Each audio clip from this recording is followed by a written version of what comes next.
Tha asigi kun nipan dagi Uttarakhand da pangthokadoriba kuntra nipan Suba National Games da Manipur Dagi Shanaroi Jahum Tara Manga Henbana Sharuk Yaragani HAINA Youth Affairs and Sports Yas Minister GOVINDAS KONTHOUJAM na LAOTHOKHRE Paumi Singh da wafam asi laothokladuna mahangna makhatana hai Shanaroi Singh asina masana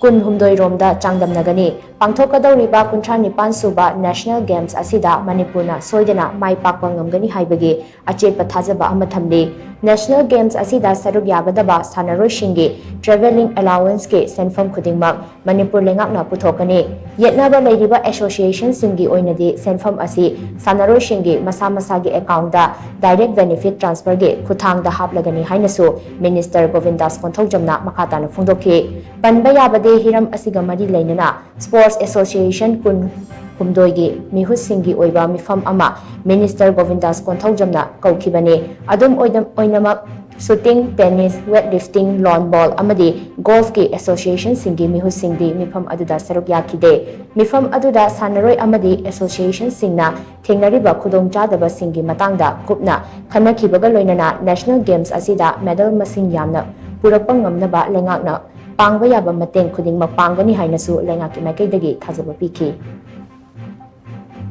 अखोई MOA Manipur Olympic Association अखोईदा पिरकवा अखोई proposed budget estimate अमा अखोईदा पिरकवा मलाई हारिबा proposed budget estimate सिंग से अखोई निथिजना मसी की proceeding सिगा लोइना ना honorable chief minister का ताना जरा हरगा honorable chief minister का ताना जरा अखोई अथुबदा decision अमा लौजरनी अदु whatever players सिंगी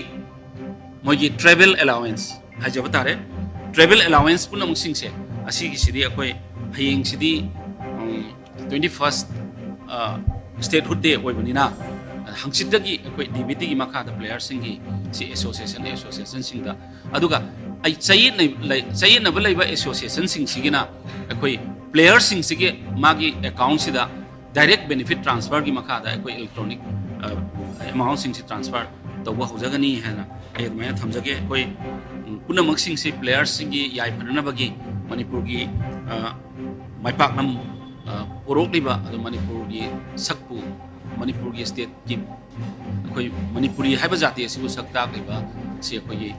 sana khonaba sina sakta bani